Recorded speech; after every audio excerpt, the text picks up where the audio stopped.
Hi guys! Hey gang! Hey, look, it's me and Dave. We're doing a review together. This is just like old times.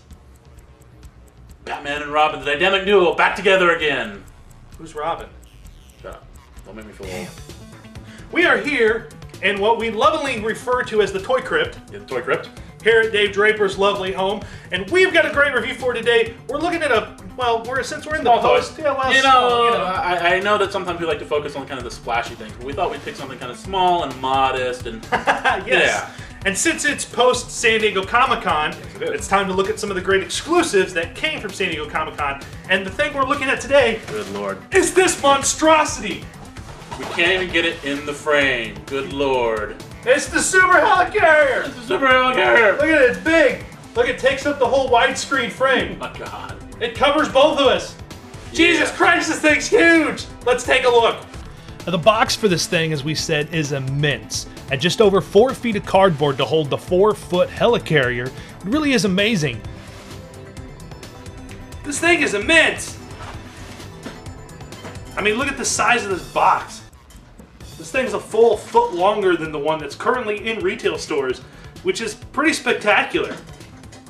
There's a lot of cool extras too, and the funny thing is that Dave and I noticed that it's actually labeled Marvel Universe and not the Avengers.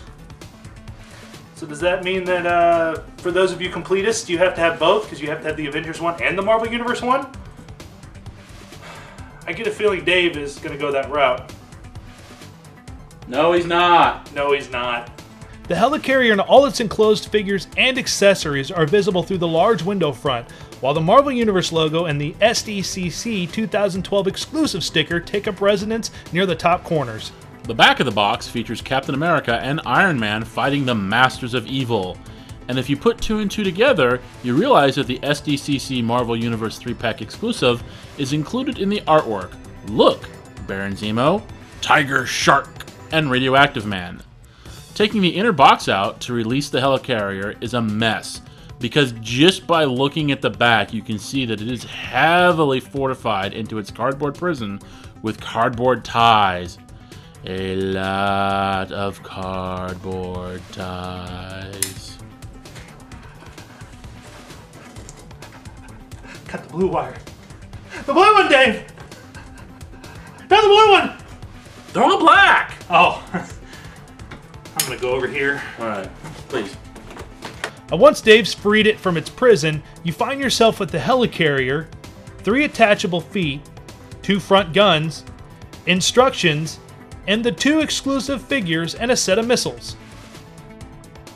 It's out of the box! All we have to do is put these little extra parts on and we're done! Sweet. What's that? Stickers. And yes, stickers! But we'll get to that shortly. Now let's take a look at the figures in the different sections of the helicarrier. The Captain America figure uses pretty much the same classic Marvel Cap body that's been floating around the Marvel Universe line for a while now, with some tweaking of the color scheme and a particularly grumpy expression on his face, as if some young whippersnapper just woke him from his nap. Angry. Angry Cap. As for Mariah Hill, Maria.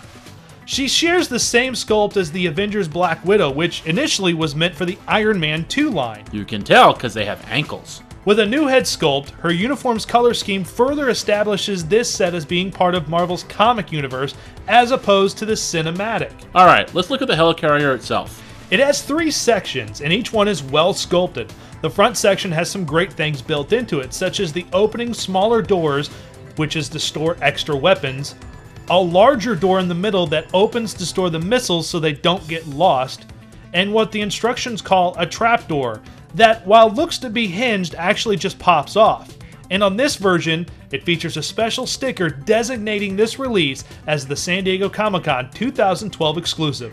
The middle section is really plain, and the only features here are the added bonus of 4 extra rocket-firing launchers.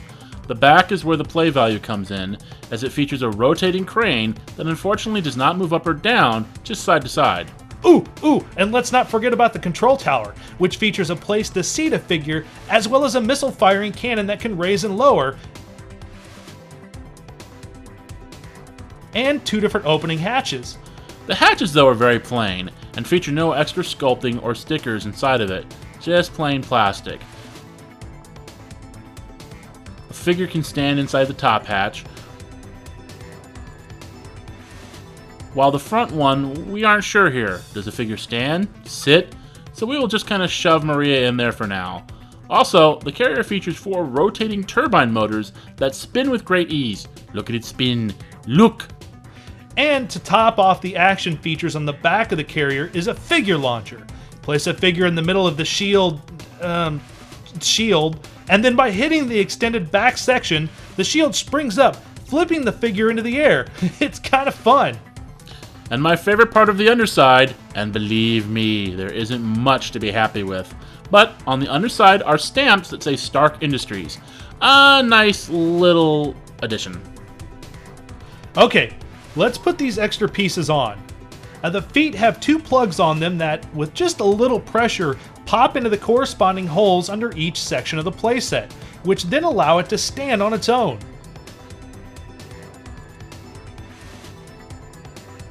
While the front guns pop easily onto the pegs on the underside of the front half. We didn't put all of the stickers on, but at least we put the shield logo on the side of the control tower's door and a fire extinguisher, just in case. And there are a few figure pegs on the carrier, but only on the sides of the playset, so you can at least stand a few figures around the perimeter of the carrier with ease. So there you go, guys. It's a look at the massive helicarrier from San Diego Comic-Con 2012. But before we go, there's one more thing you're probably wondering. Where's that extra foot come from on this sucker? Yeah. Well, here's the funny thing. Dave, if you wouldn't mind, pull the back part. Just like the store one, this middle section right here is the entire extra piece that San Diego Comic-Con that was added for the exclusive from Hasbro.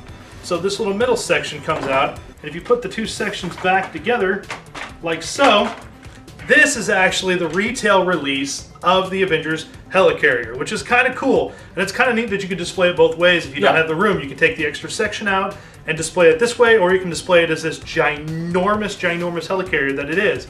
So all in all, kind of cool. What are your thoughts on, you had a few complaints about it. Well, this is super weak. Just having like completely exposed, empty underside. I understand not having any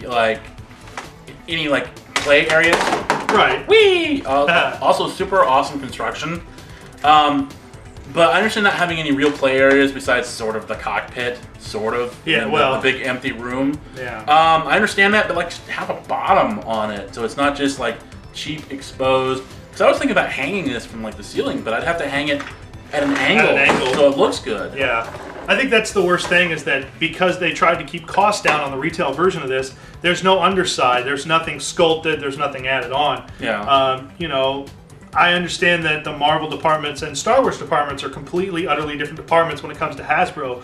But Marvel, if you guys are going to make vehicles like this, Hasbro Marvel guys, you might want to check with the Star Wars guys, because they know how to do it and keep prices to an affordable price point. So that would have probably been the best bet. And the thing that upsets me is there's not enough play area. I mean, you've got the cockpit, you've got all the firing weapons, you've got the rotating cannon, you've got the crane in the back, and the action figure flipper, but there's nothing to this. And I understand we're never going to see a play set or a vehicle in the form of the USS Flag like from the vintage G.I. Joe ever again. It's never going to happen, but some extra play area for the kids to actually do stuff with would have been great. The little things like the cockpit is just, you were like, is she supposed to sit in there? Yeah, you can barely tell that it's supposed to be like a chair in there. Yeah. I mean, that could be sculpted. This little room could have stuff sculpted in it. Yeah. You know, just like a little computer terminal or something. I mean, in the old days, they did stuff like that. There were little details, and this is just, you know, it's designed to be looked at from the exterior, and that's about it. And, you know, I think they went a little too, especially considering that they reused the mold for a San Diego exclusive. Right. You know, I mean, they got 2 uses out of this mold. They got a mass release, and they got the Comic-Con. Exactly. So, it was a little cheap. It is a little cheap, but on the plus side, you're pretty happy with it. Yeah, it's pretty cool. Yeah. I mean, Maria Hill. Yes. Basically. Yes, Dave had to have Maria Hill. Had to have her. Of course. So, but yeah, I mean, it's cool. I might buy the actual retail version just because it's kind of neat, but overall, if you didn't pick it up at Comic-Con, buy the retail version because that's the one. Unless you absolutely have to have a Maria Hill like this guy here, then you're probably going to want to try to find this. And the prices aren't that friendly right now for it. So there you go, guys. Look at the San Diego Comic-Con 2012 Hasbro Shop exclusive Marvel Universe Helicarrier. So, gang, until next time, keep playing with your toys. You don't have a catchphrase, do you? No, I don't. No. Keep playing with your toys. Stay grumpy. Stay grumpy.